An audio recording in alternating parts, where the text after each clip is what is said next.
सब लोगों ने अपने जीवन में बाबा विश्वनाथ के दर्शन किए होंगे। मैंने भी किए हैं, आज भी किए हैं, लेकिन जो मुझे दिखाई देता है उसे आप क्यों नहीं देख पा रहे हैं? हमारे घर में एक छोटी सी पूजा करते हैं, छोटी सी किसी भी चीज की पूजा करते हैं, उस पूजा में जरा सा विघ्न पड़ जाता है, कोई अनहोनी हो जाती है, तो हम कहते हैं कि नहीं अब पूजा ये नहीं रही, या तो दोबारा करेंगे या किसी और शुभ दिन करेंगे। यही करते हैं, छोटा सा विघ्न भी। उस समाज ने,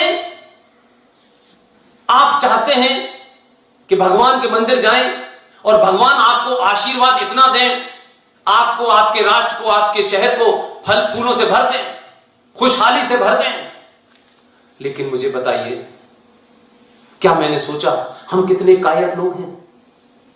क्या हमें कभी इस बात की गिलानी नहीं होती है कि जिन शास्त्रों के हिसाब से मंदिरों का निर्माण होता है, तो पूरे देश में जहां जहां महाकाल के मंदिर हैं, जहां जहां बाबा विश्वनाथ विराजमान हैं, उस मंदिर के सामने, उस बाबा विश्वनाथ की मूर्ति के सामने एक नंदी बैठा होता है।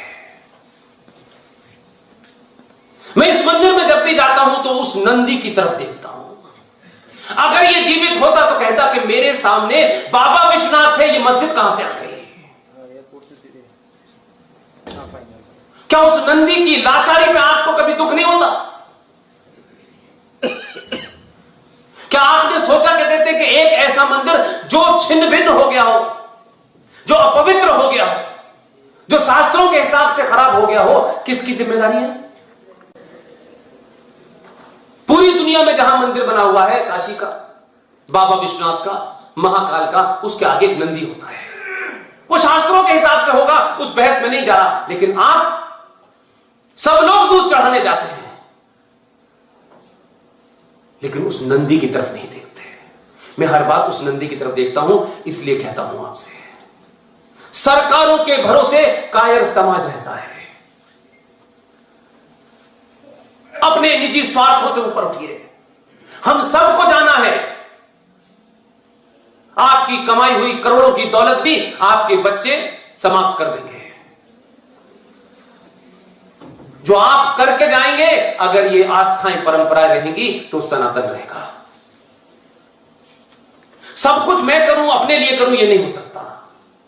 हम बहुत बार बार चिंताएं करते हैं, लेकिन क्या हमारा कंट्रीब्यूशन है, इसकी चिंता नहीं करते। मथुरा का अलग हाल है। 150 साल के मुकदमे के बाद आपने बाबरी मस्जिद की जगह मंदिर बन गया, तो पूरा देश बड़ा उत्साहित है। तो 30,000 मंदिरों की अगर जब बारी आएगी तो कम से कम 3,000 साल लग जाएंगे। यह जिंदा कौमों की निशानी नहीं है।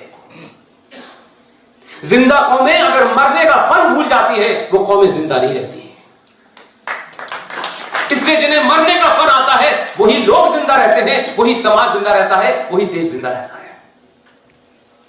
और जो कौमें ये ढूंढती हैं कि मरने का काम भगत सिंह का है, सुभाष चंद्र बोस का है, हमारा काम तो फूल लगा करके 19 साल प्रधानमंत्री बनना है, तो भाई साहब फिर दुनिया में लोग आपको, जो आपका हशर हो रहा है वो फिर सही हो रहा है।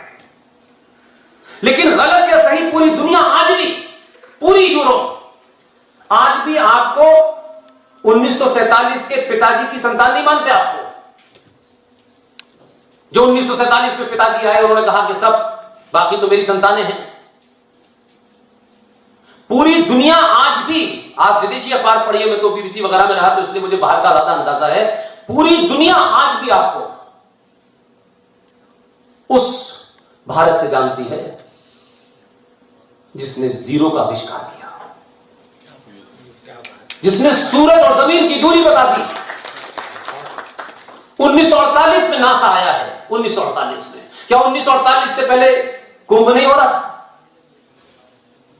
एक गांव में हमारी माँ और दादी और नानियों ने, जिन्होंने जीवन में कोई क्लास नहीं की होगी, 5 रुपए के पंचांग को देखकर घर में बता देती है कि कल सूर्य ग्रहण होगा और इतने बजे से इतने बजे तक होगा, और इस दरमियान ये मत करना।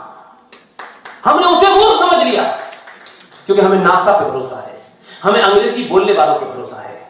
आज वो हमको बता रहे हैं ऑर्गेनिक फूड खाना चाहिए, इसलिए हमें समझ में आ रहा है ऑर्गेनिक फूड। अरे हम तो ऑर्गेनिक ही फूड खाते थे भाई, लेकिन पूरा समाज अपने बच्चों को सेंट फिडेलिस कॉन्वेंट स्कूल में दाखिल कराने के लिए भागा जा रहा है, भागा जा रहा है।